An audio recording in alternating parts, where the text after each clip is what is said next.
गरीब मांगे तो भीख है, अमीर मांगे तो चंदा है। नरेंद्र मोदी जी, ये नहीं चलेगा। लफाजी और भाषणबाजी और बहनों और भाइयों का सरकार नहीं चल सकता। जातिवाद, धर्मवाद, संप्रदायवाद से बिल्कुल परे। प्रधानमंत्री जी लंबा लंबा भाषण दिए, लेकिन देश की जनता को समझ में नहीं आया। साहब, छत्तीसगढ़ में 15 साल भारतीय जनता पार्टी की सरकार थी, केंद्र में भी भारतीय जनता पार्टी की सरकार थी। बृजमोहन अग्रवाल जी बोल रहे हैं किसानों को धान का 80% केंद्र सरकार दे रहा है। अरे भाई, जब आपकी सरकार केंद्र और राज्य दोनों में थी, 100% दे देते। प्रधानमंत्री जी का भी उद्बोधन हुआ है, लाल किला से उन्होंने भाषण दिया, तो आम आदमी पार्टी ने वीडियो जारी की। तो सीधा सीधा भाजपा का ये कहना है कि प्रधानमंत्री के पद की गरिमा होती है, उसे आम आदमी पार्टी इस तरह से दोभर क्यों करे, इसे क्या कहेंगे? क्यों भाई, प्रधानमंत्री के पद की गरिमा है और दिल्ली के निर्वाचित मुख्यमंत्री की गरिमा नहीं है। वहाँ के जनता के मतदाता का आप अपमान कर रहे हैं। एक निर्वाचित मुख्यमंत्री के हाथ को बांधने के लिए आप जो है नया विधेयक लेके आ रहे हैं। प्रधानमंत्री जी लंबा लंबा भाषण दिए, लेकिन देश की जनता को समझ में नहीं आया। साहब, छत्तीसगढ़ में 15 साल भारतीय जनता पार्टी की सरकार थी, केंद्र में भी भारतीय जनता पार्टी की सरकार थी। बृजमोहन अग्रवाल जी बोल रहे हैं किसानों को धान का 80% केंद्र सरकार दे रहा है। अरे भाई, जब आपकी सरकार केंद्र और राज्य दोनों में थी, 100% दे देते। उस समय बोले थे 2000 किसानों को अतिरिक्त बोनस देंगे और नहीं दिया गया। कांग्रेस पार्टी ने उसको कैच किया और अपने चुनावी घोषणा पत्र में डाला कि हम 2000 रुपया किसानों को बोनस देंगे। न कांग्रेस दिया, न बीजेपी दिया।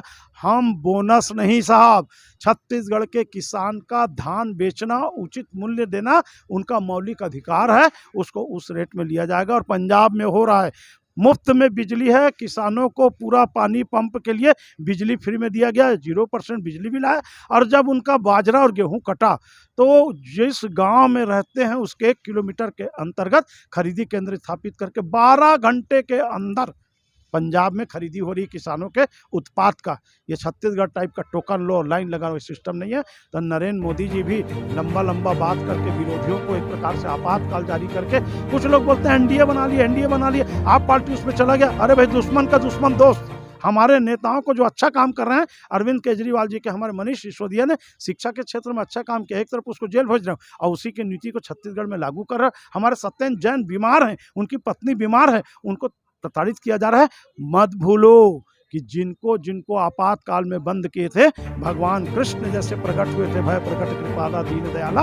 और हमारा मनीष सिसोदिया जी बहुत जल्दी आगे बढ़ के दिल्ली के मुख्यमंत्री बनेंगे और एक दिन ऐसा आएगा कि अरविंद केजरीवाल जी भारत के प्रधानमंत्री बनेंगे, क्योंकि उनका 2.5 राज्य में सरकार है। बाकी जितने भारत के राजनीतिक दल के प्रधानमंत्री पद के दावे रहे, चाहे ममता बनर्जी, बीजू पटनायक, मुलायम सिंह, लालू यादव, नीतीश कुमार, सब, शरद पवार, कितने नाम गिनाऊं, सबका एक एक राज्य में सरकार है।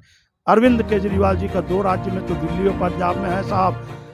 गुजरात में सर्जिकल स्ट्राइक करके 40 लाख वोट उन्होंने पाया और 35 सीट पर कांग्रेस तीसरे नंबर पर है, आप पार्टी दूसरे नंबर पर है।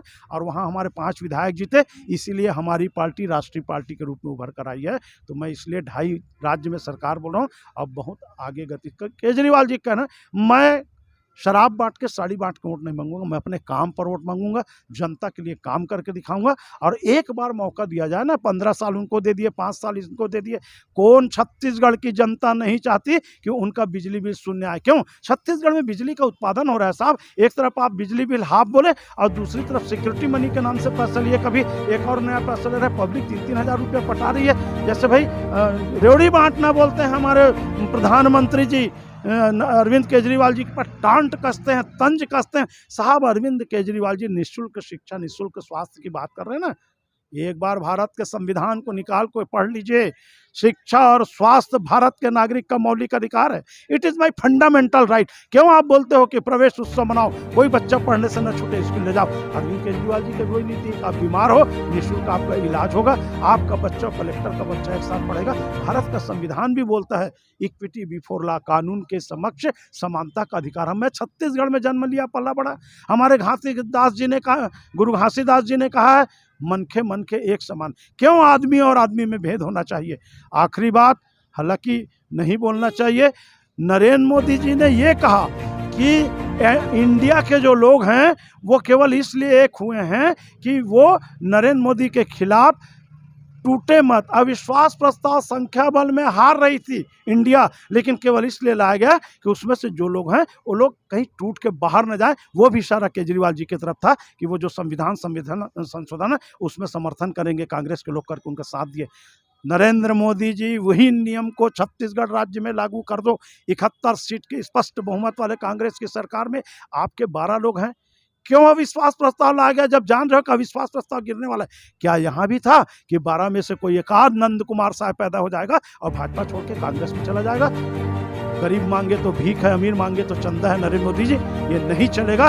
लफाजी और भाषणबाजी और बहनों और भाइयों का सरकार नहीं चल सकता। जातिवाद, धर्मवाद, संप्रदायवाद से बिल्कुल परे आम आदमी पार्टी एक मानव के रूप में काम कर रही है और मुझको विश्वास है कि बस दिवाली में आप देखना चुपचाप झाड़ू छाप आने वाली है।